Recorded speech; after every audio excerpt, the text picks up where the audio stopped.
दोस्तों, आज जो विषय पे मैं बात करूँगा वो बहुत ही क्रूशियल होता है किसी भी पर्सन के कैंसर डायग्नोसिस के बाद में उनकी फैमिली और उनके रिस्पॉन्स को लेकर और कैसे वो ट्रीटमेंट की जर्नी को पूरा करते हैं। ये एक तरह से अगर हम इसको साइंटिफिकली स्टडी करें तो एक साइकिल की तरह होता है।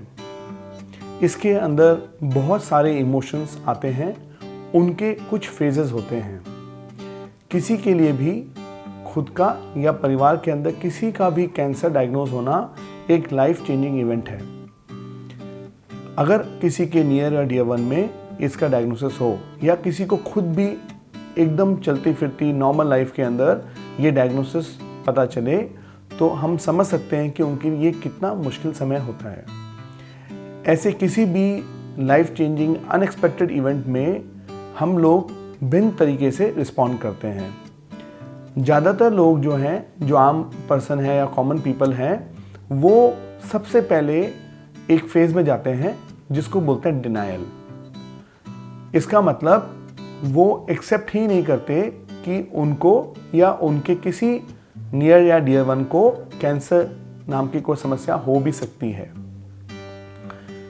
इसका जो समय अवधि होता है ये कुछ दिनों से कुछ हफ्तों तक होता है।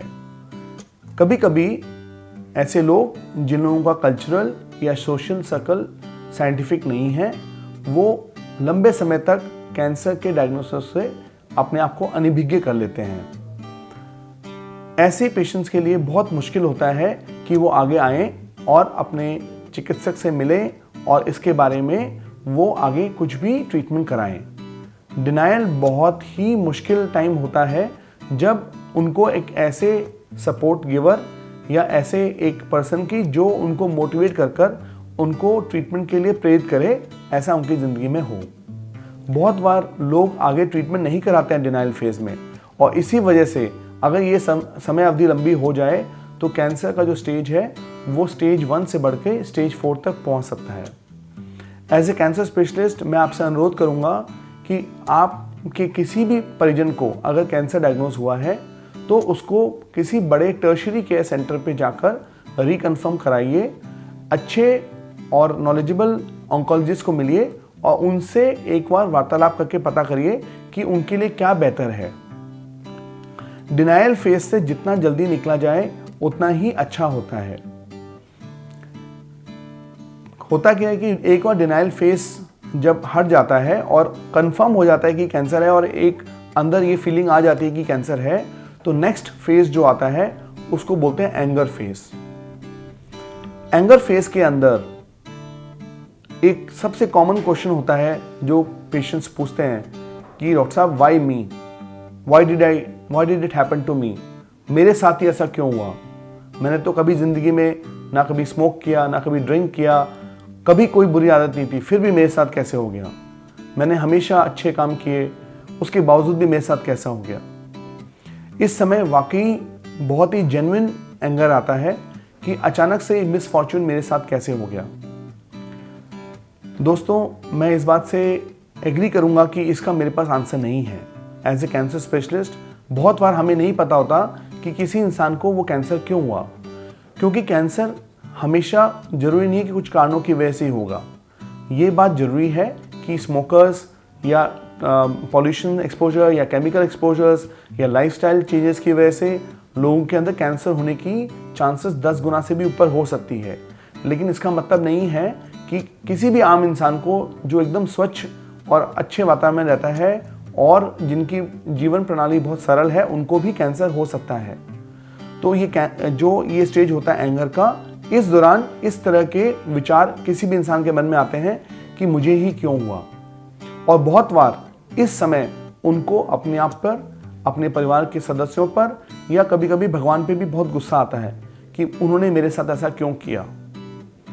इस दौरान हम चाहते हैं कि जो उनके परिजन हैं वो उनको हेल्प करें। कभी कभी ये भी हमने देखा है कि गुस्से का निकालना बेहतर रहता है। अगर कोई इंसान गुस्से में रहे और वो आपस में अपने लव्ड वन से बात ना कर पाए या अपनी भावनाओं को व्यक्त ना कर पाए तो उसके लिए आगे का समय बहुत मुश्किल हो सकता है। इसमें हमारा अनुरोध ये रहता है कि उनको अपनी सारी फीलिंग्स को एक्सप्रेस करने का मौका दिया जाए और उनको एक ऐसे स्टेज में लाया जाए जो कि एक लास्ट स्टेज होता है जब कोई भी इंसान आगे बढ़कर अपना ट्रीटमेंट कर सकता है। उस स्टेज में जाने के लिए उनको प्रेरित किया जाए। गुस्सा कभी कभी मोटिवेशन का काम भी कर सकता है।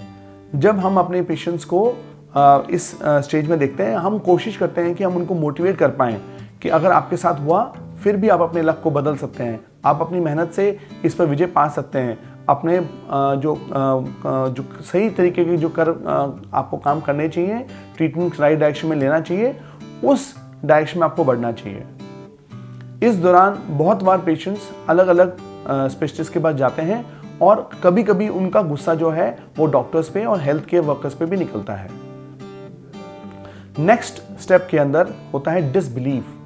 डिसबिलीफ मतलब एक तरह से लोगों पर से या भगवान से विश्वास उठ जाना। ये भी एक एंगर का नेक्स्ट रूप ही होता है।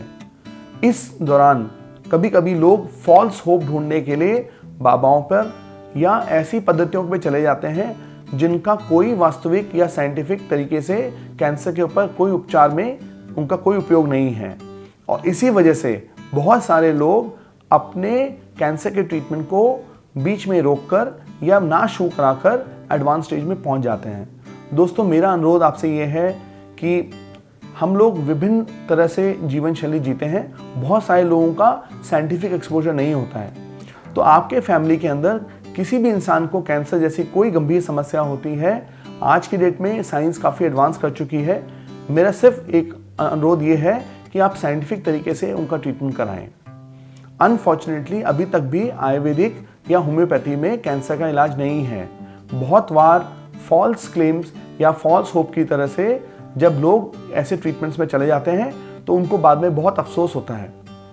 तो इस दौरान उनका बिलीव जो है उसको जो उनके लव्ड वंस हैं और जो उनके साथ में उनके सपोर्टर्स हैं, फ्रेंड्स हैं, फैमिली हैं, वो अगर उनको हेल्प करें तो वो इस डिसबिलीफ के फेज को पार कर नेक्स्ट फेज जो कि किसी भी कैंसर के पेशेंट के लिए बहुत ज़रूरी है, उस फेज को बोलते हैं एक्सेप्टेंस फेज। हम चाहते हैं कि जब भी डायग्नोसिस हो बहुत जल्दी ये पहले 4 जो फेजेस मैंने आपको बताए, पहला फेज था डिनायल, सेकेंड फेज था एंगर, थर्ड फेज था डिसबिलीफ और ये चौथा जो फेज है इस फेज को बोलते हैं एक्सेप्टेंस। इस फेज में वो पेशेंट को ले आए। जैसे ही कोई इंसान एक बार समझ जाता है कि जो भी हुआ अब इसके आगे मेरे पास बेस्ट तरीका क्या है, अगर वो एक्सेप्ट कर ले तो वो अपने इस मिसफॉर्चून को या अनफॉर्चुनेट इवेंट को भी अपने फेवर में कर सकते हैं। और आपने सुना भी होगा, फॉर्चून फेवर्स द ब्रेव। तो चाहे कुछ भी खराब हुआ हो, हमारे अंदर क्षमता है कि हम अपनी मेहनत से वापस उसको ठीक कर सकते हैं। एज ए कैंसर स्पेशलिस्ट मेरे लिए भी बहुत ज़रूरी है कि मैं अपने पेशेंट्स को जितना जल्दी हो सके ये आश्वासन दे पाऊँ कि आप कहीं ना जाकर सही तरीके से अपने कैंसर का ट्रीटमेंट करवाएं।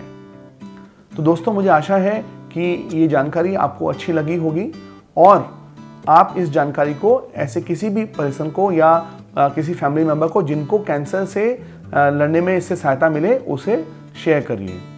नमस्कार।